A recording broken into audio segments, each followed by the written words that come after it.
Assalamualaikum warahmatullahi wabarakatuh. Jadi saat ini saya akan mempresentasikan progres report saya dengan judul disertasi sintesis dan kompleksasi senyawa CCB4 dengan disorbitol, difruktos, dan N-metilglutamin, serta uji aktivitasnya pada sel kanker payudara luminal. Dan saya adalah anggota CCRC tahun 2023 dari program studi Dokter Ilmu Farmasi UGM dengan NIM 23513373 SFA 00305. Dengan tim promotor saya, Profesor Dr. Ratna Asma Susidarti, lalu ada Pak Yudi dan juga ada Ibu Riris. Yang mana adapun data penelitian disertasi saya itu sudah saya dapatkan semuanya dan saya sudah melakukan seminar hasil. Yang mana untuk data bioinformatik dan juga molecular docking itu sudah saya publish di JPPRS. Dan untuk data sintesis dan juga aktivitas itu sudah saya submit di JAPTR dan juga IJP namun masih dalam proses under review. Dan semoga segera di accepted.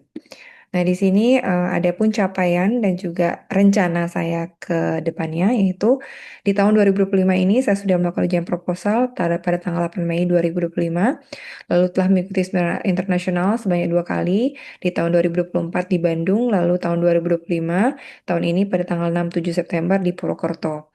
Lalu saya sudah melakukan ujian seminar hasil di tanggal 31 Oktober 2025 dan rencana selanjutnya adalah menyusun draft disertasi sehingga bisa melakukan ujian kelayakan nantinya, di mana sudah saya publish 1 manuskrip dan 2 manuskrip masih dalam proses under review. Lalu rencananya adalah dilakukan persiapan untuk monep keempat yang akan diselenggarakan oleh program studi DIF, Dokter Ilmu Farmasi, Fakultas Farmasi UGM, nanti di akhir semester 5, yaitu akhir Januari atau mungkin di Februari, sehingga saya perlu melakukan penyiapan PowerPoint. Dan yang kelima adalah melakukan persiapan ujian kelayakan. Nah, syarat untuk ujian kelayakan adalah di mana ada 2 manuskrip yang sudah di-accepted dan saya sendiri sudah melakukan publikasi di mana satu sudah terpublish, lalu yang satu lagi itu harapannya bisa di-accepted segera. Jadi dari 2 itu bisa di-accepted sehingga harapannya bisa melakukan pengajuan untuk ujian kelayakan dan rencananya ujian kelayakan akan diselenggarakan di awal April atau mungkin awal Mei. Lalu saya melakukan ujian tertutup rencananya di awal Juni. Apabila sudah melakukan ujian kelayakan, harapannya dapat melakukan ujian tertutup disertasi. Dan setelah selesai ujian disertasi, melakukan perbaikan dan harapannya bisa yudisium paling lambat di bulan September tahun 2026. Dan harapannya bisa ikut wisuda di bulan Oktober tahun 2026. Semoga berhasil dan semoga eh, tercapai. Lalu berikutlah luaran, di mana berikut adalah yang sudah terpublikasi di JPPRS, lalu yang nomor 2, nomor 3 itu sudah disubmit dan sudah dalam proses under review, dan semoga segera accepted. Yang nomor 4 itu masih dalam bentuk draft, yang harapannya bisa segera disubmit di akhir bulan Desember ini sebagai salah satu luaran dari hibah publikasi dari hibah fakultas. Lalu berikut adalah sertifikat yang saya telah dapatkan selama mengikuti seminar internasional yang juga diakomodir oleh CCRC. Dan berikut adalah sertifikat internship program. Kebetulan saya di sini selama menjadi anggota CCRC dari tahun 2023 hingga 2025 ini, saya sudah mendapatkan 3 sertifikat internship program, di mana 3 kali melakukan internship program, yaitu di Osaka BNCT Research Center pada bulan Agustus tahun 2024 selama 2 bulan, lalu di Chiba selama 1 bulan 1 minggu, itu di CCRI, lalu di Chiba Tokyo, lalu saya di internship program yang ketiga kembali lagi ke OMU BNCT Research Center di bulan November hingga Desember tahun 2025 ini. Jadi saya mengucapkan banyak terima kasih kepada CCRC karena telah memberikan kesempatan kepada saya untuk melakukan internship program di Osaka ataupun di Chiba. Lalu berikut adalah pendanaan hibah yang berhasil didanai gitu ya. Jadi ada 3 untuk tahun 2025, yaitu ada hibah fakultas dan luarannya adalah sudah disubmit. Hibah fakultas ini harapannya bisa disubmit nanti di akhir bulan Desember tahun 2025. Untuk PDD itu luarannya sudah disubmit di bulan November kemarin, tanggal 8 November, dan sampai saat ini masih dalam kondisi peer review. Lalu hibah yang teranyar, yang terbaru itu disetujui oleh IJRA yaitu tahun 2025 dan datanya sudah ada, tapi mungkin perlu dilakukan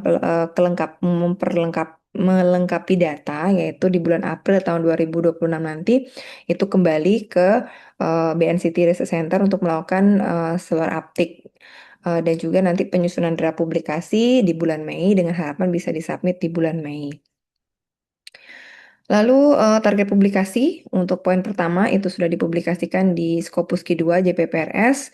Lalu yang kedua di JAPTR itu Q2 ini juga dalam proses peer review jadi sudah disubmit di bulan November dan ini merupakan luaran dari PDD. Lalu yang ketiga ini adalah luaran dari hibah publikasi masih dalam proses penyusunan draft harapannya bisa disubmit di akhir Desember ini di Q1 RPS. Lalu untuk berikutnya, ini sudah ada data, tapi saya belum melakukan penyusunan draft publikasi. Jadi nanti harapannya mungkin tahun depan bisa diajukan untuk RTA. Jadi di Q1 dengan datanya adalah ke 4T1 fokus kepada migrasi seperti itu. Jadi nanti dilakukan uji bioinformatik, molekular docking, ada uji aktivitas, ada uji klonogenik, metode katastruf, dan juga ada migrasi untuk 4T1-nya dan bisa diajukan untuk RTA tahun depan. Mudah-mudahan bisa lolos didanai dan bisa di-submit di Q1. Jadi datanya sudah ada, tapi belum disusun draft publikasinya. Dan itu harus segera juga disusun untuk bisa nanti pengajuan RTA jika memang bisa lakukan pengujian RTA di tahun 2026. Lalu poin yang kelima itu sudah dilakukan submit di IJP dan ini adalah cadangan untuk saya bisa nanti melakukan ujian kelayakan. Jadi kemungkinan akan biaya mandiri karena kalau diambil dari PDD sudah mendanai yang JAPTR dengan dana yang sudah besar yaitu sebesar 12,5 sampai dengan 15 juta sehingga kemungkinan IJP ini akan didanai mandiri. Jadi data yang di sini adalah bioinformatika CCB4 tapi fokusnya kepada MCF7 overekspresi HER2. Lalu yang poin keenam ini adalah nanti harapannya untuk bisa data yang akan disubmit untuk luaran IJRA yang terbaru. Jadi nanti disubmit di Q1 dengan datanya lah berupa CCB5. CCB5 itu adalah turunan kurkumin tersubstitusi boron, tapi ada ketambahan fluornya begitu.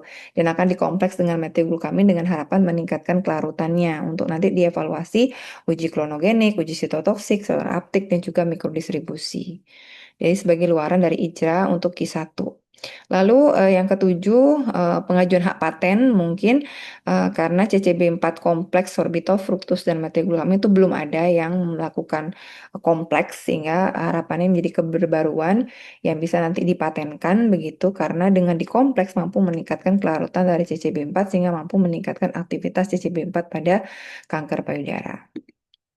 Baik, sekian dari saya dan berikut adalah berbagai dokumentasi yang saya dapatkan selama melakukan intensif program baik itu di BNCT Osaka Metropolitan ataupun di CCCRI, di Chiba dan juga sempat dikunjungi oleh promotor saya yaitu Ibu Prof. Ratna dan juga Ibu Wakil Dekan kita yaitu Ibu Endang yang juga ikut terlibat sebagai ketua pada penelitian hibah fakultas. Baik, sekian dari saya. Terima kasih. Wassalamualaikum warahmatullahi wabarakatuh. Arigatou gozaimasu.